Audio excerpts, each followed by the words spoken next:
Alors, nourrir la planète entière, c'est un des plus gros, mais alors vraiment un des plus gros défis de notre temps. La question, c'est comment on va faire alors que la population mondiale, eh bien, elle n'arrête pas d'augmenter. Allez, on va explorer ça ensemble. Bon, la question centrale, la voilà. Comment on va bien pouvoir nourrir une population qui grandit sans cesse? Ça a l'air simple dit comme ça, mais en réalité c'est un casse-tête énorme. On parle de bientôt 9, voire 10 milliards de bouches à nourrir sur la Terre. Comment on s'assure que tout le monde, absolument tout le monde, ait de quoi manger? Alors regardons ce graphique, c'est super intéressant. On pourrait se dire logiquement que plus il y a de monde, plus il y a de famille. Non. Eh bien surprise, c'est tout l'inverse qui s'est passé depuis un siècle. Regardez, la population mondiale, elle a explosé, elle a grimpé en flèche. Et pendant ce temps, les décès liés aux grandes famines, eux, ont chuté. Ça veut dire qu'on a réussi à produire beaucoup, beaucoup plus de nourriture. Mais, et c'est là que tout se complique, ça ne veut pas dire pour autant que le problème de la faim est réglé, loin de là. Ok, avant de plonger dans le vif du sujet, petite pause vocabulaire. Comme toujours en géo, il y a quelques mots-clés à maîtriser. C'est super important pour qu'on parle tous le même langage et qu'on comprenne bien de quoi il s'agit. Le premier mot, c'est celui-ci, la sécurité alimentaire. Alors attention, ça ne veut pas juste dire avoir l'estomac plein, c'est bien plus que ça. La sécurité alimentaire, c'est quand tout le monde a accès, tout le temps, à une nourriture qui est non seulement suffisante en quantité, mais aussi saine et nutritive. Bref, de quoi être en bonne santé et plein d'énergie. Deuxième mot important, la sous-nutrition. Ça, c'est le terme un peu plus scientifique pour parler de la faim, tout simplement. C'est quand on ne mange pas assez de calories et donc le corps n'a pas assez de carburant, d'énergie pour bien fonctionner au quotidien. Et enfin, attention à ne pas confondre avec la malnutrition. C'est un vrai piège. La malnutrition, c'est un problème de déséquilibre. Et ce déséquilibre, il peut aller dans deux sens. D'un côté, il y a la sous-nutrition, le fait de ne pas assez manger, mais de l'autre, il y a aussi le fait de trop manger ou de mal manger, ce qui peut mener à des problèmes comme l'obésité. Donc la malnutrition, ça touche aussi bien les pays pauvres que les pays riches. C'est un problème à double visage. Bon, maintenant qu'on a les bases du vocabulaire, on passe à la suite. On va s'intéresser à la façon dont on produit la nourriture, et là on va voir qu'il n'y a pas une seule agriculture dans le monde, mais en gros deux grands modèles qui s'opposent. Deux mondes qui cohabitent et qui créent un énorme fossé sur la planète. D'un côté, regardez ces images. On a ce qu'on appelle l'agriculture productiviste ou commerciale. C'est l'agriculture des pays riches en général. Des machines gigantesques, des champs à perte de vue. L'objectif ici, il est clair. Produire un maximum, le plus vite possible, pour vendre partout dans le monde. C'est presque de l'industrie en fait. Et de l'autre côté, on a tout l'inverse. C'est l'agriculture vivrière. Le mot vivrier vient de vivre. Le but ici, ce n'est pas de faire du profit, c'est de survivre. C'est de nourrir sa propre famille, son village. On travaille souvent à la main, avec peu de moyens, et on est très dépendant de la météo. Le contraste entre les deux est vraiment saisissant. Ce tableau, il résume bien la situation. On voit que ces deux mondes agricoles créent des problèmes totalement différents. Dans les pays riches, avec l'agriculture moderne, on a tellement de nourriture qu'on se retrouve avec des soucis de gaspillage alimentaire énormes et, on en a parlé, de malnutrition comme l'obésité.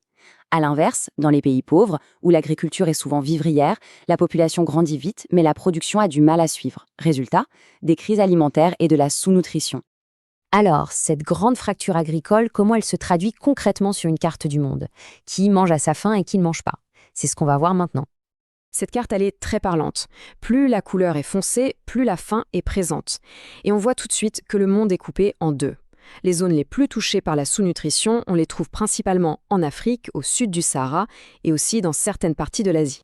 Pour donner une idée de l'ampleur du problème, en 2015, on comptait 795 millions de personnes qui souffraient de la faim. 795 millions. Pour se rendre compte, c'est comme si plus de 10 fois toute la population de la France ne mangeait pas à sa faim. C'est un chiffre qui donne le vertige, non? Mais, et c'est là qu'on retrouve notre fameux paradoxe, regardez cette autre carte. Dans les pays où la faim a quasiment disparu, principalement en Amérique du Nord, en Europe, eh bien c'est l'autre visage de la malnutrition qui explose, l'obésité. Ça devient un vrai problème de santé publique. Tout ça, ça nous montre bien une chose essentielle. Le vrai problème, ce n'est pas tant qu'il n'y a pas assez de nourriture sur la planète. C'est surtout un problème de déséquilibre et de répartition. Au final, la sécurité alimentaire, c'est un défi pour tout le monde, pour les pays riches comme pour les pays pauvres, mais pas pour les mêmes raisons. Bon, le constat est fait. C'est un défi énorme. Mais alors, quelles sont les solutions? Est-ce qu'on est condamné? Non, heureusement. Plein de gens cherchent et trouvent des idées innovantes pour essayer de construire l'agriculture de demain. Voyons-en quelques-unes. Première piste, faire pousser les légumes en ville. et même à la verticale. C'est ce qu'on appelle les fermes verticales. L'idée, c'est de cultiver en intérieur, sur plusieurs étages, comme dans un immeuble. Les avantages, ça prend beaucoup moins de place, ça consomme beaucoup moins d'eau et ça rapproche la production des consommateurs. Une autre idée, un peu plus surprenante pour nous peut-être, manger des insectes. Oui, oui, ça peut nous sembler bizarre, mais il faut savoir qu'il y a déjà 2 milliards d'êtres humains sur Terre qui en mangent régulièrement. C'est plein de protéines et leur élevage a un impact bien plus faible sur l'environnement que celui du bœuf par exemple. Mais la solution la plus importante, et peut-être la plus simple, elle est juste sous notre nez. C'est le gaspillage alimentaire. Regardez ces chiffres, c'est juste incroyable. Une part énorme de ce qu'on produit, que ce soit des fruits, des légumes, du poisson, finit directement à la poubelle. On jette des quantités astronomiques de nourriture. Donc, une des clés pour assurer la sécurité alimentaire de demain, c'est tout simplement de moins gaspiller. C'est un enjeu absolument crucial. Et la bonne nouvelle, c'est que ça nous concerne tous, directement. Ça commence par des gestes tout simples, à la maison, et même à la cantine de l'école. Allez, on arrive à la fin, c'est l'heure de la synthèse. Si on devait résumer tout ce qu'on vient de voir en quelques points, qu'est-ce qu'il faudrait absolument retenir? On peut voir le problème en 5 grandes étapes. D'abord, la population qui grandit. Ensuite, une production de nourriture très inégale selon les régions du monde. Troisièmement, un accès à cette nourriture qui est lui aussi inégal. Quatrièmement, le double problème de la malnutrition. La faim d'un côté, l'obésité de l'autre. Et enfin, la nécessité de trouver des solutions pour un avenir plus durable. Et maintenant, le moment que tout le monde attend, la petite fiche à retenir pour le contrôle. Si on doit garder l'essentiel en tête, c'est ça. D'abord, le chiffre clé. On sera bientôt 9 à 10 milliards sur Terre. Ensuite, la définition super importante de la sécurité alimentaire. Puis l'idée principale, il y a 2 mondes agricoles qui s'opposent, l'agriculture intensive et l'agriculture vivrière. Et enfin, le fameux paradoxe, la malnutrition, ce n'est pas que la faim, c'est aussi l'obésité. Avec ça, on a les bases solides. Et pour finir, je vous laisse avec une question pour réfléchir.